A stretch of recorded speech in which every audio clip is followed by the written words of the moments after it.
श्री साईनाथाय नमः। आइए बाबा की परम कृपा से हम अध्याय 43 और 44 को आरंभ करेंगे। महासमाधि की ओर भाग 2। इस अध्याय में पूर्व तैयारी समाधि मंदिर, ईंट का खंडन, 72 घंटे की समाधि, बापू साहेब जोग का संन्यास, बाबा के अमृत तुल्य वचन जैसे विषयों का समावेश है। विशेषकर अध्याय 43 और 44 में बाबा के निर्वाण का वर्णन किया गया है, इसलिए वे यहाँ संयुक्त रूप में लिखे जा रहे हैं। प्रथम, पूर्व तैयारी समाधि मंदिर। हिंदुओं में यह प्रथा प्रचलित है कि जब किसी मनुष्य का अंतकाल निकट आ जाता है तो उसे धार्मिक ग्रंथ आदि पढ़कर सुनाए जाते हैं। इसका मुख्य कारण केवल यही है कि जिससे उसका मन सांसारिक झंझटों से मुक्त होकर आध्यात्मिक विषयों में लग जाए और वह प्राणी कर्मवश अगले जन्म में जिस योनि को धारण करे उसमें उसे सद्गति प्राप्त हो।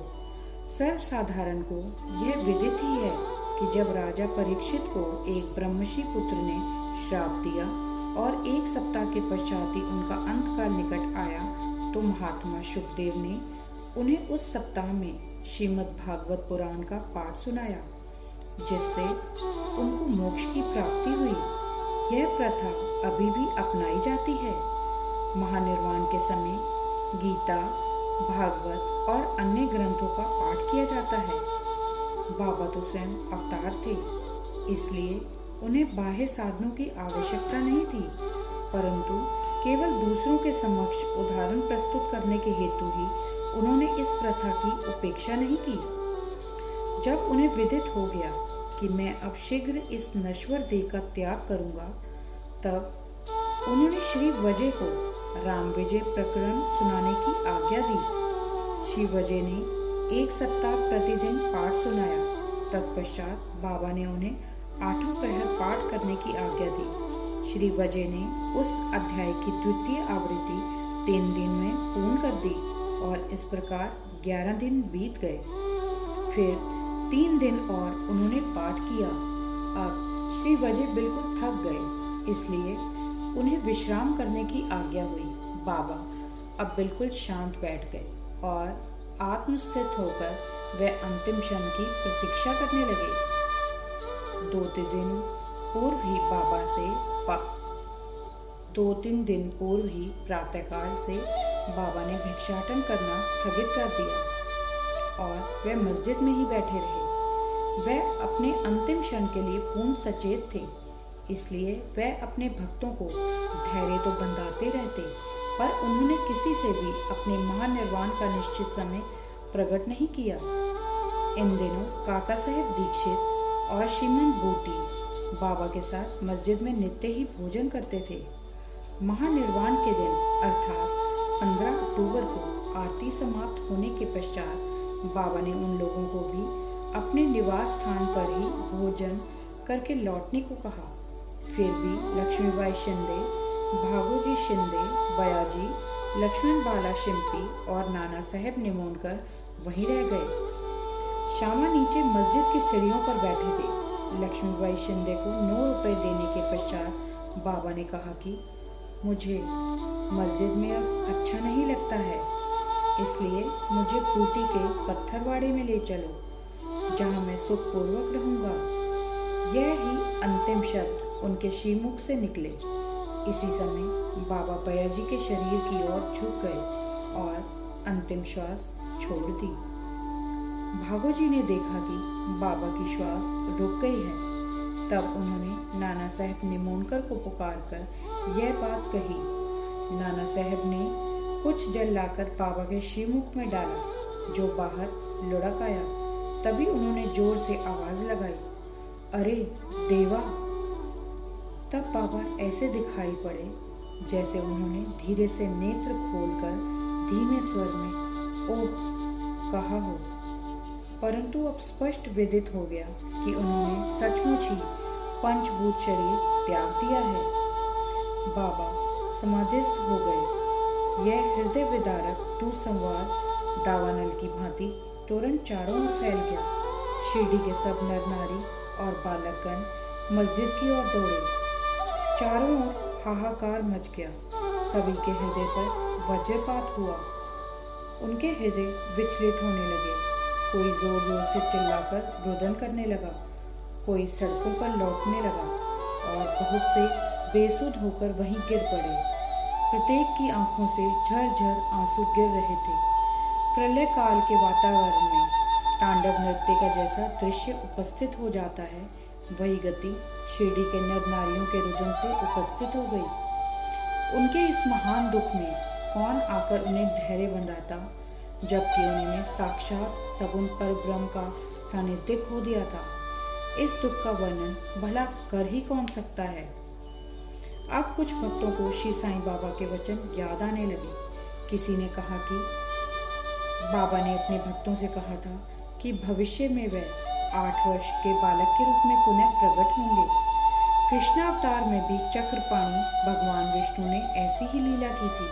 श्री कृष्ण माता देवकी के सामने 8 वर्ष की आयु वाले एक बालक के रूप में प्रकट हुए, जिनका दिव्य तेजोमय स्वरूप था और जिनके चारों हाथ में आयु, शंख, चक्र, गदा और पद्म सुशोभित थे।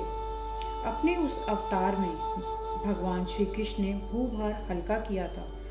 साईं बाबा का यह अवतार अपने भक्तों के उत्थान के लिए हुआ था। तब फिर संदेह की गुंजाइश ही कहाँ रह जाती है। संतों की कार्य प्रणाली अगम्य होती है।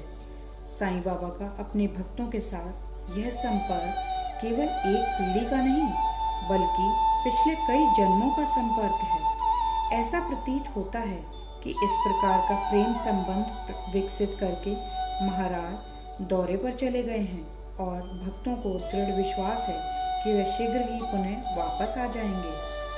अब समस्या उत्पन्न हुई कि बाबा के शरीर की अंतिम क्रिया किस प्रकार की जाए। कुछ यवन लोग कहने लगे कि उनके शरीर को कब्रिस्तान में दफन कर उसके ऊपर एक मकबरा बना देना चाहिए। खुशाल चंद और अमीर शक्कर को भी यही धारणा थी, परंतु ग्राम्य अधिकारी श्री रामचंद्र पाटिल ने दृढ़ निश्चयात्मक स्वर में कहा कि तुम्हारा निर्णय मुझे मान्य नहीं है। शरीर को वाड़े के अतिरिक्त अन्यत्र कहीं भी नहीं रखा जाएगा। इस प्रकार लोगों में मतभेद उत्पन्न हो गया और यह वाद विवाद 36 घंटों तक चला। बुधवार के दिन प्रातःकाल बाबा ने लक्ष्मण मामा जोशी को स्वप्न दिया और उन्हें अपने हाथ से खींचते हुए कहा कि शीघ्र उठो, बापू साहब समझता है कि मैं मृत हूँ, इसलिए वह तो आएगा नहीं। तुम पूजन और काकड़ आरती करो। लक्ष्मण मामा ग्राम के ज्योतिषी श्यामा के मामा तथा एक कर्मठ ब्राह्मण थे। वे नित्य प्रातःकाल बाबा का पूजन करते।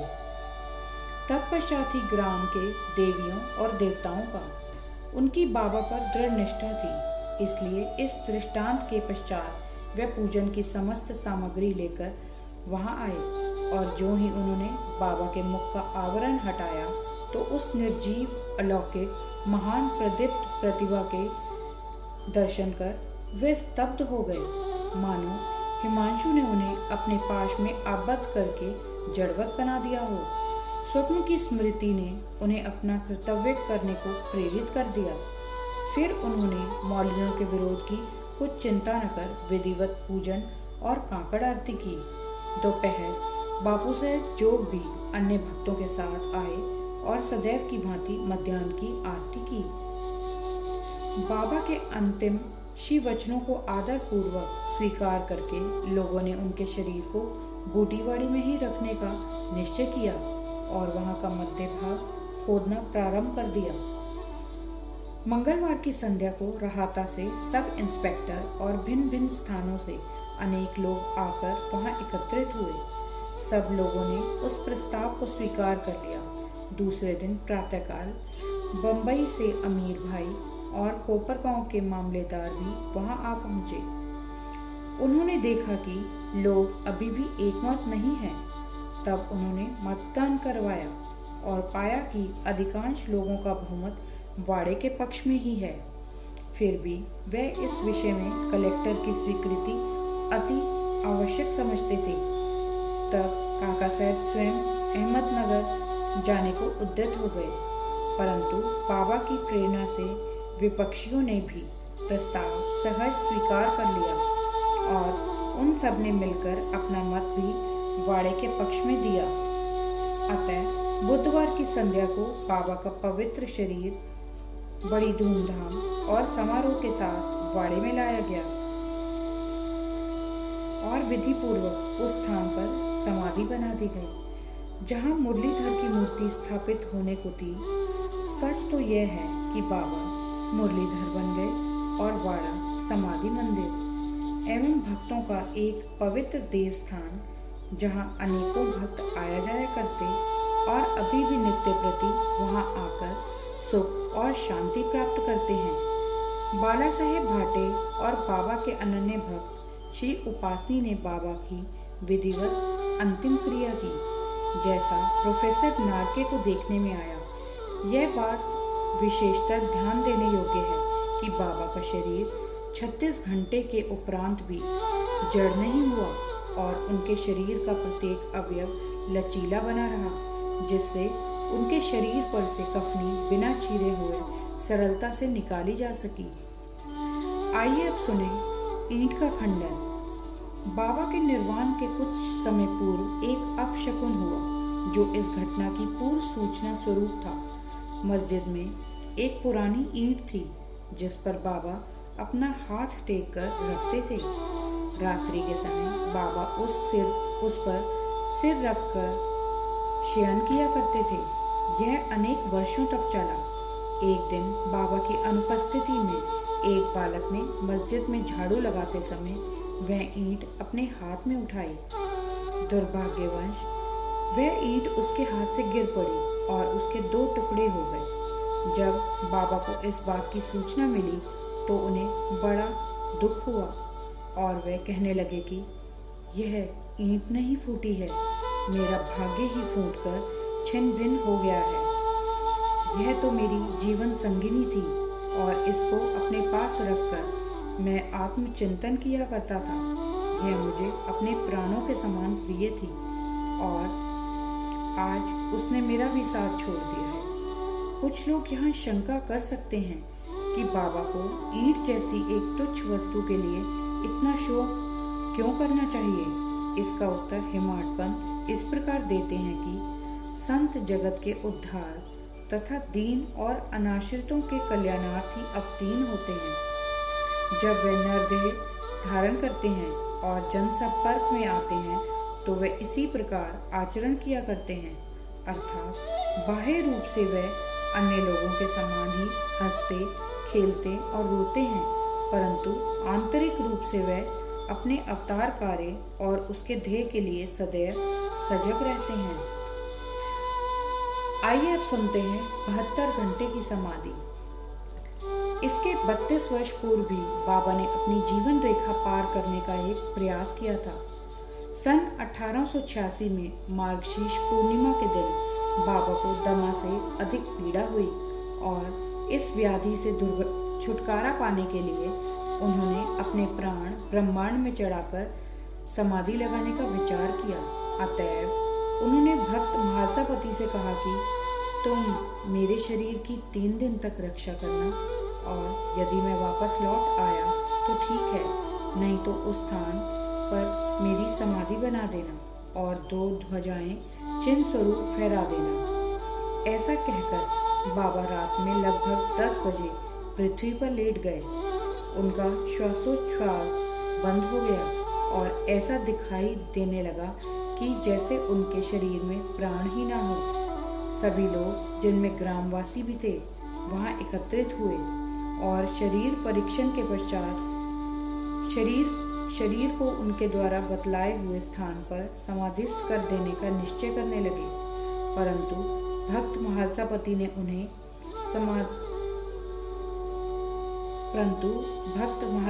ने उन्हें ऐसा करने से रोका और उनके शरीर को अपनी गोद में रखकर वे 3 दिन तक उसकी रक्षा करते रहे। 3 दिन व्यतीत होने पर रात को लगभग 3 बजे प्राण लौटने के चिन्ह दिखलाई पड़ने लगे। श्वासोच्छ्वास पुनः चालू हो गया और उनके अंग प्रत्यंग हिलने डुलने लगे। उन्होंने नेत्र खोल दिए और करवट लेते हुए पुनः चेतना में आ गए। इस प्रसंग तथा अन्य प्रसंगों पर दृष्टिपात कर अब हम यह पाठकों पर छोड़ते हैं कि वह ही इसका निश्चय करें कि क्या बाबा अन्य लोगों की भांति ही 3.5 हाथ लंबे एक देहधारी मानव थे, जिस देह को उन्होंने कुछ वर्षों तक धारण करने के पश्चात छोड़ दिया, या वह स्वयं आत्म ज्योति स्वरूप थे। पंच महाभूतों से शरीर निर्मित होने के कारण उसका नाश और अंत तो सुनिश्चित ही है, परंतु जो सद्वस्तु अंतःकरण में है वही यथार्थ में सत्य है। उसका न रूप है, न अंत है और न नाश। यही शुद्ध चैतन्य धन या ब्रह्म इंद्रियों और मन पर शासन और नियंत्रण रखने वाला जो तत्व है वही साईं है, जो संसार के समस्त प्राणियों में विद्यमान है और जो सर्वव्यापी है। अपना अवतार कार्य करने के लिए ही उन्होंने देह धारण किया था और वह कार्य पूर्ण होने पर उन्होंने उसे त्याग कर पुनः अपना शाश्वत और अनंत स्वरूप धारण कर लिया। श्री दत्तात्रेय के पूर्ण अवतार गांगापुर के श्री नरसिंह सरस्वती के समान श्री साईं भी सदैव वर्तमान हैं। उनका निर्वाण तो एक औपचारिक बात है। वह जड़ और चेतन सभी पदार्थों में व्याप्त हैं तथा सर्वभूतों में अंतःकरण के संचालक और नियंत्रण करता है। इसका अभी भी अनुभव किया जा सकता है और अनेकों के अनुभव में भी आ चुका है, जो अनन्य भाव से उनके शरणागत हो चुके हैं और जो पूर्ण अंतःकरण से उनके उपासक हैं। यद्यपि बाबा का स्वरूप अब देखने को नहीं मिल सकता है, फिर भी यदि हम शिरडी जाएं तो हमें वहां उनका जीवित सदृश्य चित्र मस्जिद अर्थात द्वारका माई को शोभायमान करते हुए अब भी देखने को आएगा। यह चित्र बाबा के एक प्रसिद्ध भक्त कलाकार श्री श्यामराव जयकर ने बनाया था। एक कल्पनाशील और भक्त दर्शक को यह चित्र अभी भी बाबा के साक्षात दर्शन के समान ही संतोष और सुख पहुंचाता है। अब बाबा देह में स्थित नहीं है, परंतु वह सर्वभूतों में व्याप्त हैं और भक्तों का कल्याण पूर्वत ही करते रहेंगे, जैसा कि वे सदैव रहकर किया करते थे। बाबा अमर हैं, चाहे वह नर देह धारण कर लें, जो कि एक आवरण मात्र है, परंतु वह तो स्वयं भगवान श्री हरि हैं, जो समय समय पर भूतल पर अवतीर्ण होते हैं। आइए अब एक कथा सुनते हैं बाबू साहेब जोग का संन्यास की। जोग के संन्यास की चर्चा कर हेमाडपंत यह अध्याय समाप्त करते हैं। श्री सखाराम हरि उर्फ बापू साहेब जोग पुणे के प्रसिद्ध वारकरी विष्णु बुआ जोग के काका थे। वह पीडब्ल्यूडी के पर्यवेक्षक थे। सेवानिवृत्ति के पश्चात वे सपत्नीक शिरडी में आकर रहने लगे। उनके कोई संतान न थी। पति पत्नी दोनों की ही साईं चरणों में अटल श्रद्धा थी। वे दोनों उनकी पूजा और सेवा करने में ही अपने दिन व्यतीत किया करते थे। मेघा की मृत्यु के पश्चात बापू साहेब जोग ने बाबा की महासमाधि पर्यंत मस्जिद और चावड़ी में आरती की। उनको साठेवाड़ा में श्री ज्ञानेश्वर और श्री एकनाथी भागवत का वाचन तथा उसका भावार्थ श्रोताओं को समझाने का कार्य भी दिया गया। इस प्रकार अनेक वर्षों तक सेवा करने के पश्चात उन्होंने एक बार बाबा से प्रार्थना की कि हे मेरे जीवन के एकमात्र आधार, आपके पूजनीय चरणों का दर्शन कर और उनकी अनेक वर्षों से मैं निरंतर सेवा कर रहा हूँ, परंतु क्या कारण है कि आपके चरणों की छाया के सन्निकट होते हुए भी मैं उनकी शीतलता से वंचित हूँ। मेरे इस जीवन में कौन सा सुख है यदि मेरा चंचल मन शांत और स्थिर बनकर आपके श्री चरणों में लीन नहीं हो? क्या इतने वर्षों का मेरा संत समागम व्यर्थ ही जाएगा? मेरे जीवन में यह शुभ घड़ी कब आएगी जब आपकी कृपा दृष्टि मुझ पर होगी? भक्त की प्रार्थना सुनकर बाबा को दया आ गई। उन्होंने उत्तर दिया कि थोड़े ही दिनों में अब तुम्हारे अशुभ कर्म समाप्त हो जाएंगे तथा पाप और पुण्य जलकर शीघ्र ही भस्म हो जाएंगे। मैं तुम्हें उस दिन ही भाग्यशाली समझूंगा जिस दिन तुम ऐन्द्रिक विषयों को तुच्छ जानकर समस्त पदार्थों से विरक्त होकर पूर्ण अनन्य भाव से ईश्वर भक्ति कर संन्यास धारण कर लोगे। कुछ समय पश्चात बाबा के वचन सत्य सिद्ध हुए। उनकी स्त्री का देहांत हो जाने पर उनकी अन्य कोई जिम्मेदारी शेष न रही। वे अब स्वतंत्र हो गए और उन्होंने अपनी मृत्यु के पूर्व संन्यास धारण कर अपने जीवन का लक्ष्य प्राप्त कर लिया। आइए अब सुने बाबा के अमृतुल्य वचन। दयानिधि कृपालु श्री साईं समर्थ ने मस्जिद अर्थात द्वारका माई में अनेक बार निम्नलिखित अमृत वचन कहे थे। जो मुझे अत्यधिक प्रेम करता है वह सदैव मेरा दर्शन पाता है। उसके लिए मेरे बिना सारा संसार ही सोना है। वह केवल मेरा ही लीलागान करता है। वह सतत मेरा ही ध्यान करता है और सदैव मेरा ही नाम जपता है। जो पूर्ण रूप से मेरी शरण में आ जाता है और सदा मेरा ही स्मरण करता है, अपने ऊपर उसका यह ऋण मैं उसे आत्मोपलब्धि अर्थात मुक्ति प्रदान करके चुका दूंगा। जो मेरा ही चिंतन करता है और मेरा प्रेम ही जिसकी भूख प्यास है और जो पहले मुझे अर्पित किए बिना कुछ भी नहीं खाता, मैं उसके अधीन हूँ। जो इस प्रकार मेरी शरण में आता है वह मुझसे मिलकर उसी तरह एकाकार हो जाता है जिस तरह नदियाँ समुद्र में मिलकर तदाकार हो जाती हैं। अतएव महत्ता और अहंकार का सर्वथा परित्याग करके तुम्हें मेरे प्रति जो तुम्हारे हृदय में आसीन है पूर्ण रूप से समर्पित हो जाना चाहिए। आइए अब देखें यह मैं कौन है। श्री साईं बाबा ने अनेक बार समझाया है कि यह मैं कौन है। इस मैं को ढूंढने के लिए अधिक दूर जाने की आवश्यकता नहीं है। तुम्हारे नाम और आकार से परे मैं तुम्हारे अंतःकरण और समस्त प्राणियों में चैतन्य धन स्वरूप में विद्यमान हूँ और यही मैं का स्वरूप है।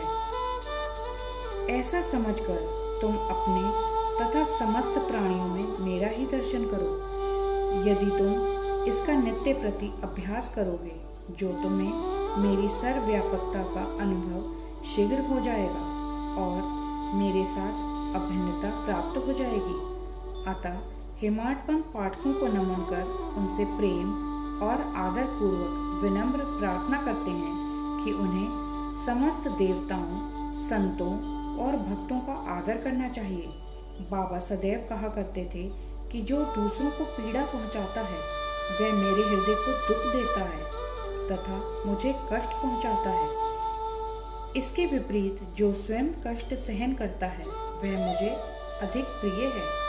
बाबा समस्त प्राणियों में विद्यमान है और उनकी हर प्रकार से रक्षा करते हैं। समस्त जीवों से प्रेम करो, यही उनकी आंतरिक इच्छा है। इस प्रकार का विशुद्ध अमृतमय स्रोत उनके श्रीमुख से सदैव झरता रहता था। अतः जो प्रेम पूर्वक बाबा का लीला गान करेंगे या उन्हें भक्ति पूर्वक श्रवण करेंगे उन्हें साईं से अवश्य अभिन्नता प्राप्त होगी।